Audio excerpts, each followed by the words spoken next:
Maritime trade wars in the Black Sea, 83 years later. Gürdeniz. In the 21st century, maritime superiority depends on the ability to protect ports, energy infrastructure, the merchant fleet, and logistics networks. Although approximately 83 years separate the beginning of the Second World War and the Russia-Ukraine War, the Black Sea has retained its character as a strategic maritime area where energy, grain, raw materials, and military logistics intersect between Europe and Eurasia, under the legal regime established by the Montreux Convention regarding the regime of the Straits.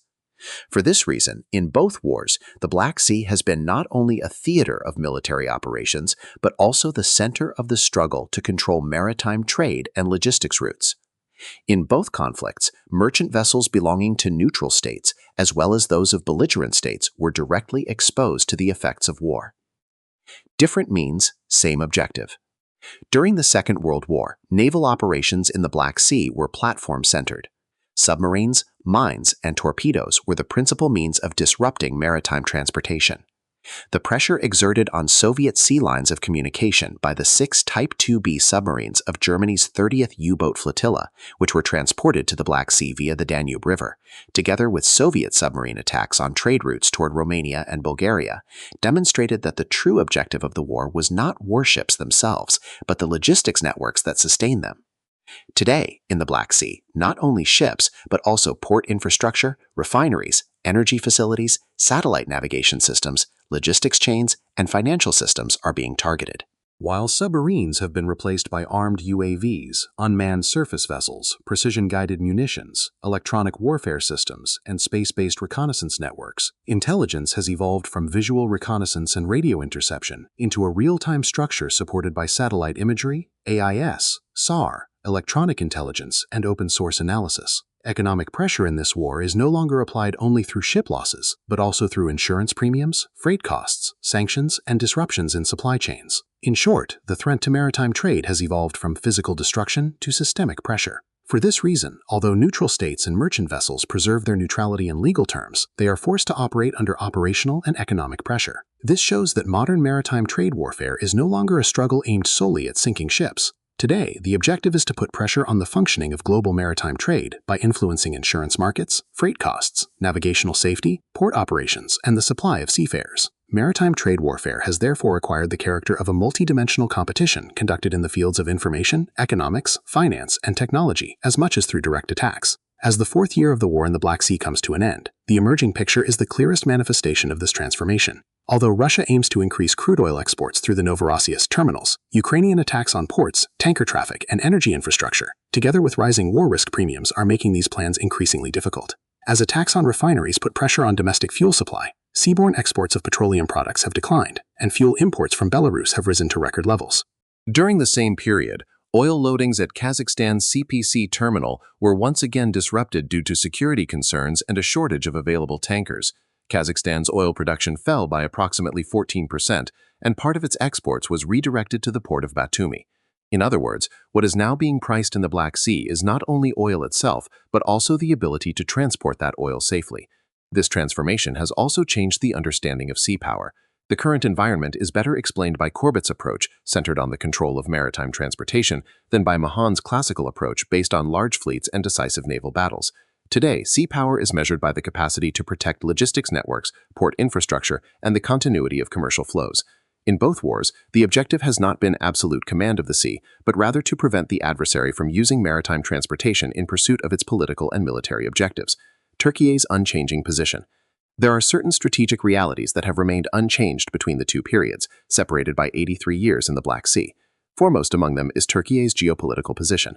During the Second World War, the implementation of Article 19 of the Montreux Convention, which closed the Black Sea to the warships of belligerent states, became a key factor shaping the military balance in the Black Sea.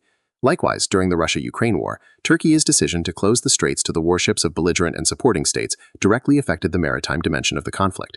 Thus, in two major wars 83 years apart, the Montreux regime has continued to serve as the fundamental legal framework shaping the security architecture of the Black Sea. Similarly, although the Turkish-flagged or Turkish-owned merchant fleet was not a party to either war, it directly experienced the economic consequences of both. During the Second World War, these effects appeared in the form of ships being sunk, striking mines, and crew casualties. Today, injuries, severe damage, insurance costs, operational uncertainty, port risks, and electronic threats have come to the forefront. What has changed, therefore, is not the existence of the pressure placed on Turkish shipping, but the way in which that pressure is applied. The side that disrupts maritime transportation weakens its opponent's military and economic resilience and raises the cost of war, while the side capable of maintaining maritime transportation retains the strategic initiative.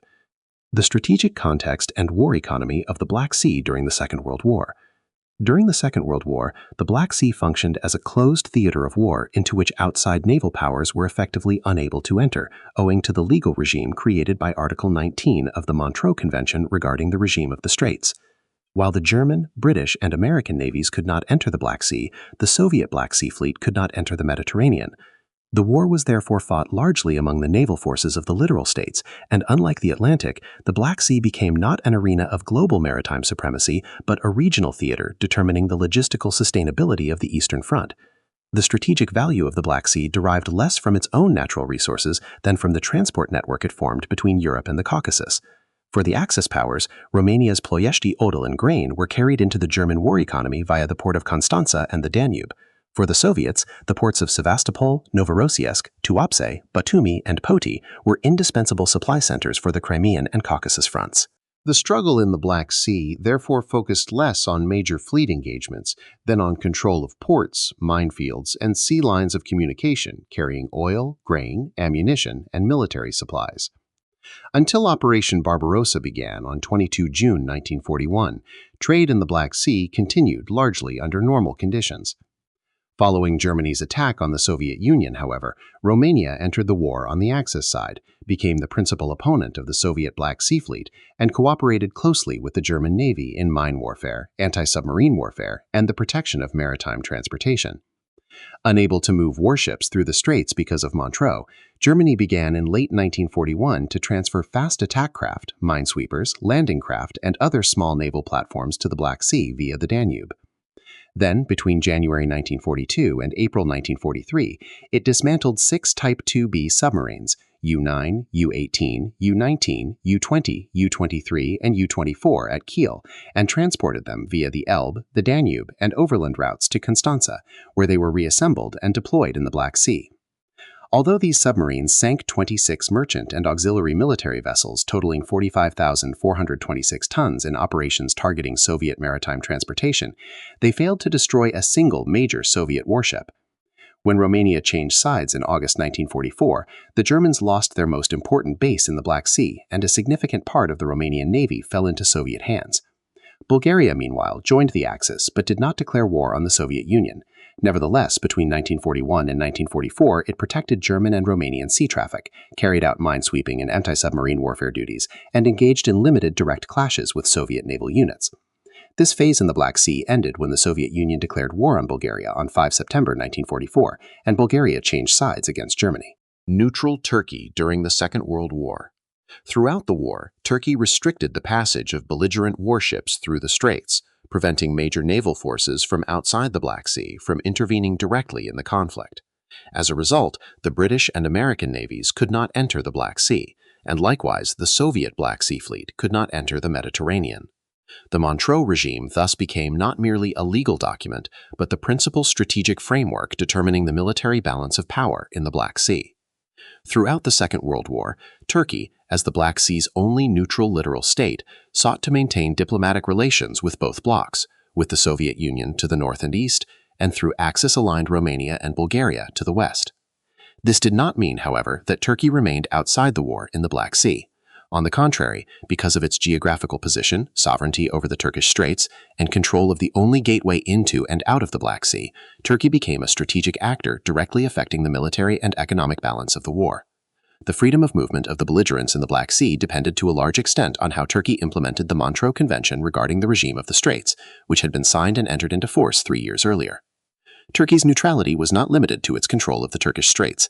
Despite the severe economic conditions of the war, Turkey continued maritime trade in the Black Sea as far as possible.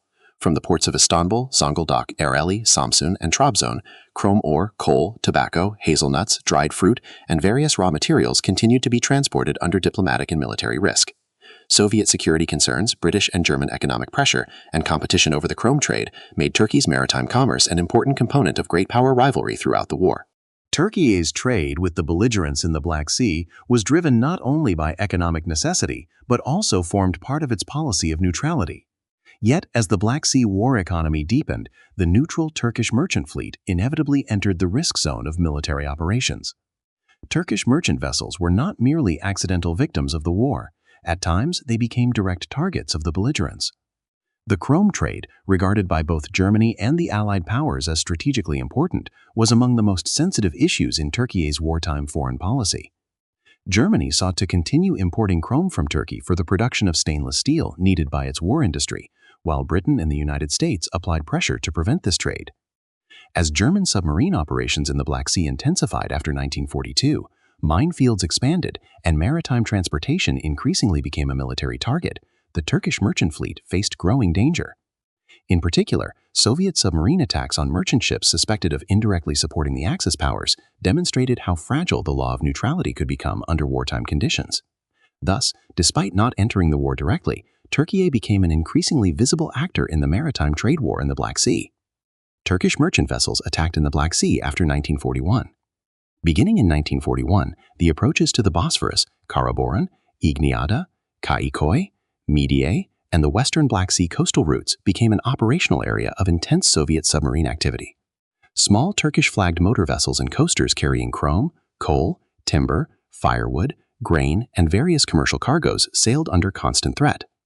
Numerous Turkish merchant ships and motor vessels, including Kaynakdere, Yenice, Koraltepe, Çankaya, Adana, Duatepe, Mahbube Cihan, Şafak, Beycik, Hudayi Bahri, Tayyari Bahri, Gürpinar, Şemsi Bahri, Mefkure, and Yilmaz were attacked by Soviet submarines with torpedoes. At least 15 of them were sunk, while others suffered severe damage. Many Turkish seafarers lost their lives, while some crew members survived by jumping into the sea and reaching the shore.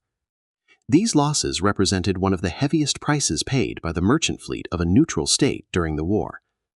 These attacks were not isolated incidents. From the perspective of the Soviet Black Sea Fleet, the primary objective was to cripple the Axis logistics system operating across the Black Sea. Romania's Ploiesti oil fields were one of the most critical energy sources for the German war economy, while the ports of Constanța, Varna, and Burgas were indispensable elements of this supply chain. Chrome transported from Turkey to Bulgaria and Romania was also of strategic importance to the German armaments industry. Soviet submarine commanders therefore often treated neutral ships bound for Axis ports as potential military targets, regardless of the cargo they were carrying, particularly during critical phases of the war, conducting operations aimed at cutting enemy logistics by every available means. As a result, neutrality in the Black Sea became less an absolute legal status than a condition shaped by the military assessments of the belligerents, and the Turkish flag alone did not provide complete protection. Because of the political sensitivities of the period, a significant number of these attacks were recorded for a long time in official documents as having been carried out by an unidentified submarine, and from the winter of 1942 until the end of the war, German submarines belonging to the 30th U-boat flotilla operating in the Black Sea were also suspected in some incidents. However, Soviet and German wartime records and naval operational diaries opened after the war clearly showed that the great majority of attacks on Turkish merchant vessels had been carried out by Soviet submarines. The fundamental reason was as political as it was military. Turkey entering the war on the Allied side would not only have opened a new front from Germany's perspective, it could also have led to the complete closure of the Turkish Straits, increased pressure on the Balkans, greater threats to the Romanian oil fields, and the loss of Turkish chrome, which was indispensable to the German war industry. For this reason, German naval forces deliberately avoided attacks that might trigger a direct conflict with Turkey. German submarines nevertheless conducted extremely intensive operations in the Black Sea. During the war, they sank 10 Soviet warships consisting of minesweepers, patrol boats, anti-submarine warfare patrol craft, and landing craft, 9 merchant and auxiliary vessels, including tankers, cargo and passenger ships, tugboats, and barges, and they also damaged 2 warships and 2 tankers. The primary purpose of these operations was not to establish command of the sea, but to cripple Soviet coastal logistics between Crimea, Novorossiysk, Tuapse, and Poti, thereby supporting land operations on the Eastern Front. The decision not to expend the limited torpedo stocks of the small German submarine force on neutral merchant vessels of low military value was a natural consequence of this operational priority. Following repeated losses in the Black Sea, Turkish authorities were also forced to adopt various measures. Anti-submarine warfare patrols were established in the approaches to the Bosphorus. Submarine surveillance was intensified. Nighttime navigation was restricted because of the threat posed by drifting mines, and procedures for entering and leaving ports were revised. Despite this, Black Sea trade did not cease entirely. Turkish seafarers continued their voyages despite the grave risks and maintained maritime transportation that was vital to the country's economic life. In conclusion, the naval war in the Black Sea was not merely a struggle between the Soviet and German navies. It was also a theater in which the merchant fleet, seafarers, and maritime transportation of neutral Turkey, striving to preserve its neutrality, became direct targets of great power rivalry, while the law of war was often pushed into the background by military necessity. In this respect, the Black Sea offers one of the most striking examples of how vulnerable the maritime trade of neutral states can become in wartime. The Black Sea context in the Russia-Ukraine war. Today, the character of war in the Black Sea has changed completely. In the Russia-Ukraine war, submarines have receded into a secondary role, while unmanned surface vessels, kamikaze aerial vehicles, long-range precision-guided missiles, electronic warfare systems, and space-based surveillance capabilities have become decisive elements of naval operations. Although the nature of the threats has changed in today's war, the fundamental logic governing target selection has not. Merchant vessels are assessed less by the flags they fly than by the functions they perform within the war economy and the logistical value they represent. The transformation of maritime trade warfare in the Black Sea during the Russia-Ukraine war. In the first months of the war that began with Russia's full-scale invasion of Ukraine on 24 February 2022, the Russian Federation relied on the superiority of its Black Sea fleet to impose a de facto blockade on Ukrainian ports.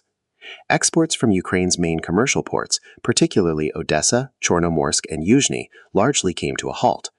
The disruption of Ukraine's maritime trade, as one of the world's major grain exporters, produced consequences affecting food security not only regionally but globally.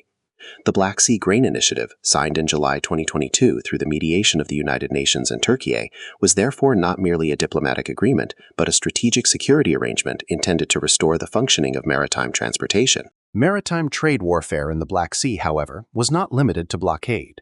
Russia and Ukraine waged a multi-layered struggle directly targeting maritime transportation. Port infrastructure, grain terminals, fuel depots, cranes, railway connections, and loading facilities became priority targets for long-range missile attacks. It was no longer considered sufficient merely to sink ships in order to disrupt maritime trade. The entire logistics ecosystem that made trade possible was targeted. In this respect, the war in the Black Sea demonstrates the level that hybrid operations against maritime transportation have reached today. The most striking aspect of this transformation has been the role of unmanned systems in naval warfare. The unmanned surface vessels, USVs, developed by Ukraine, significantly eroded the conventional superiority of the Black Sea fleet. Attacks on Russian naval bases, particularly Sevastopol, demonstrated for the first time in the history of warfare that low-cost autonomous systems could create strategic effects against major warships. The process that began with the sinking of the cruiser Moskva off Snake Island in July 2022 later continued with the coordinated use of unmanned surface vessels and long-range precision munitions, forcing the Russian Black Sea fleet to withdraw many of its platforms to Novorossiysk. Thus, the task of threatening maritime transportation, performed by submarines during the Second World War, began to be assumed to a large extent by unmanned systems. Mine warfare has also regained importance. Mines laid by Ukraine and subsequently set adrift after slipping out of control posed a serious threat to navigational safety in the Black Sea. Particularly during the first 2 years of the war, numerous security measures were taken at the northern entrance to the Turkish Straits and in the western Black Sea because of drifting mines. The Black Sea Mine Countermeasures Task Group, MCM Black Sea, signed by Turkey, Romania, and Bulgaria on 11 January 2024 and activated on July 1, 2024, demonstrates that the mine threat in the Black Sea has evolved from a purely military issue into a regional security problem directly affecting the safety of international maritime trade. The task group's primary purpose was to ensure the safety of commercial navigation by detecting and neutralizing drifting mines. Another important feature of the Russia-Ukraine war is the integration of economic instruments of pressure against maritime trade with military operations. With the outbreak of the war, insurance premiums rose dramatically, and many shipowners either suspended voyages to Black Sea ports or were forced to continue them at substantially higher cost.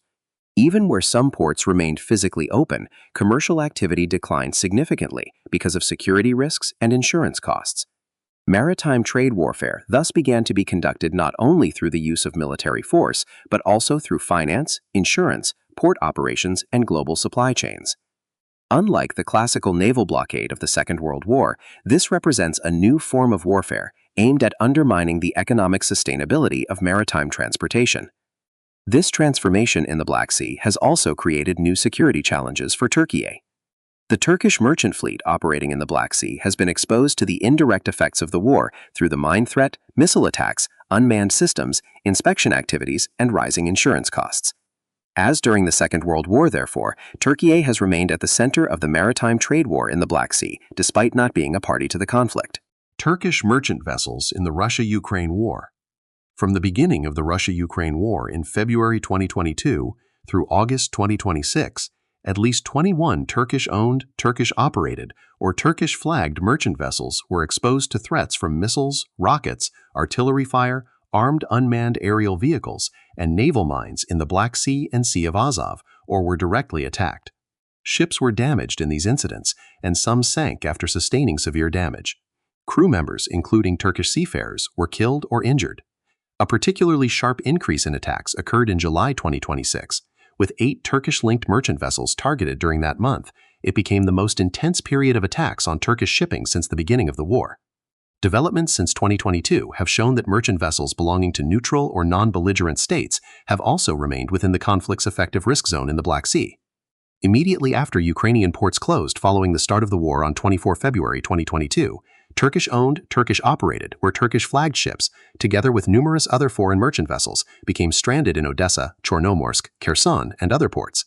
Because port entrances had been mined, missile and artillery attacks were taking place, and security risks were increasing, a significant number of these ships were unable to leave for months. Crew changes became difficult, commercial contracts were disrupted, and ship owners faced serious economic losses.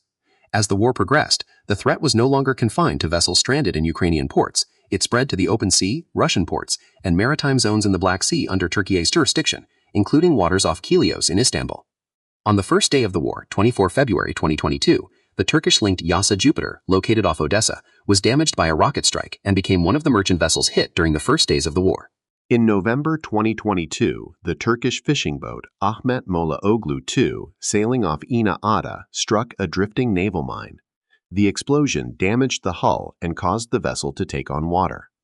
On 25 January 2023, the Turkish-operated vessel Tuzla, which had been stranded in the port of Kherson since the beginning of the war, was struck by missile and artillery fire. On 5 October 2023, the Turkish-flagged Kafka Metler sustained light damage to its stern after a naval mine exploded off Romania's Sulina Canal. The vessel later sank in a storm off Gürdeniz Iregli on 19 November. On 11 September 2024, the Turkish-operated bulk carrier Aya was hit approximately 75 kilometers south of Snake Island. Beginning in 2025, the nature of the attacks changed, and unmanned aerial vehicles began to be used against merchant vessels. On 17 November 2025, the Turkish-flagged LPG tanker MT Arinda was struck by a kamikaze UAV attack in the port of Izmail on the Danube. On 28 and 29 November, the tankers Kairos and Virat were hit in the Black Sea within Turkey's search and rescue region exclusive economic zone. For the first time, the effects of the war on commercial maritime transportation thus expanded from Ukrainian and Russian maritime zones regarded as part of the war theater into Turkey's maritime jurisdiction. On 12 December, the Turkish company-owned ferry Cenk T was hit by Russia while approaching the port of Odessa. On 13 December, the Turkish-flagged MT Vivo, carrying sunflower oil to Turkey, came under a UAV attack. The frequency of attacks increased further in 2026. On 28 May, the Turkish-owned dry cargo vessel ANT was struck by a UAV attack.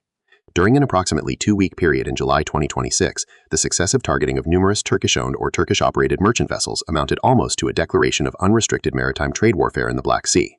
On 7 July, Atlas Bey, sailing from Chornomorsk, Turkey, was struck by a UAV. Although the resulting fire was extinguished, the Azerbaijani captain lost his life. On 10 July, the Turkish-flagged Sabahat Teli was hit in the port of Taganrog. On 12 July, the Turkish-operated container ship Gaia, anchored in the Odessa roadstead, was also struck by a UAV. On 15 July, the Turkish-owned LPG tanker Gas Aura, located at Russia's port of Kavkaz, was hit by a UAV. Later the same day, the tanker Gas Nero was also targeted in a UAV attack. On 19 July, the Turkish-linked Golden Leo, attempting to leave the port of Chornomorsk and exit the war zone, was targeted by 3 missiles. A total of 10 seafarers, including crew members and the Ukrainian harbor pilot aboard the ship, were killed. The heavily damaged vessel sank on the night of 27 July. The Golden Leo incident became one of the most severe attacks faced by Turkish-linked merchant shipping during the war.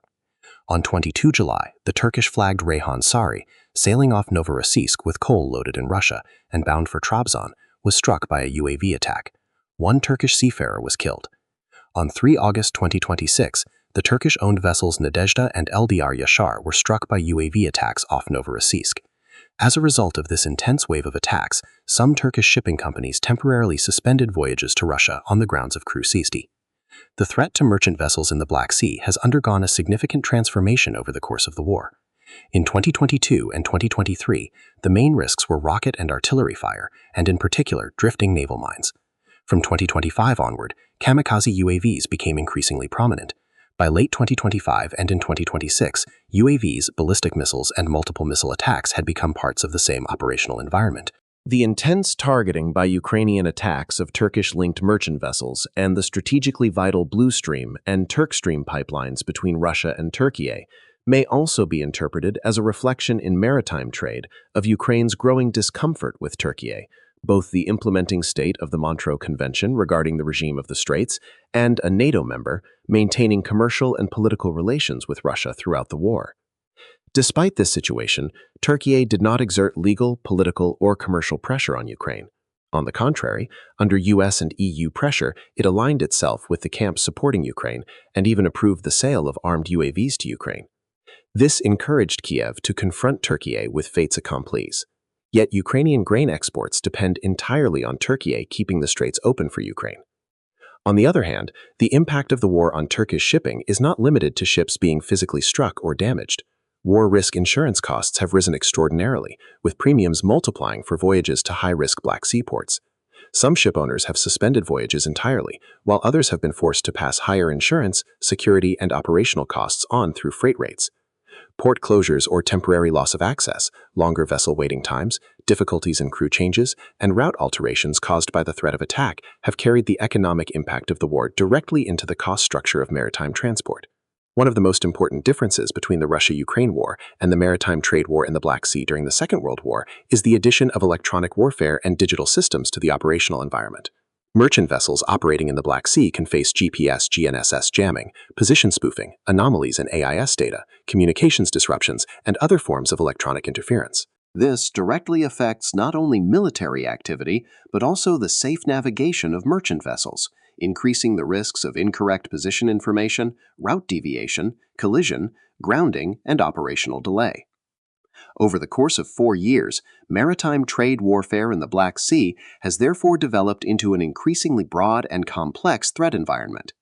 The physical risks initially created by mines, rockets, and artillery fire have gradually been joined by kamikaze UAVs, long-range precision-guided missiles, electronic warfare, attacks on port infrastructure, and rising insurance and freight costs. Consequently, in the 21st century, the purpose or outcome of maritime trade warfare is not limited to sinking a merchant vessel. Making it difficult for a ship to enter port, navigate safely, obtain insurance, find crew, and operate on an economically sustainable basis also places maritime trade under the pressure of war.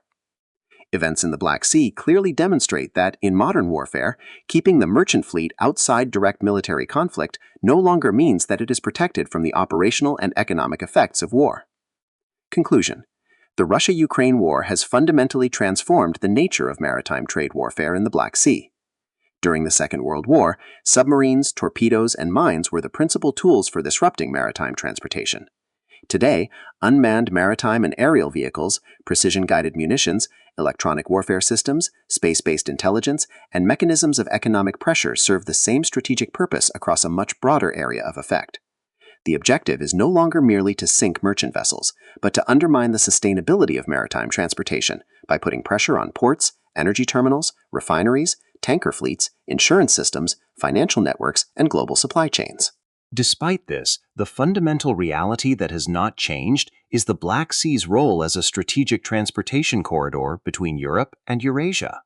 During the Second World War, Romania's Ploiesti oil, Turkey's chrome exports, and the Danube-Constanța transport route stood at the center of the war economy.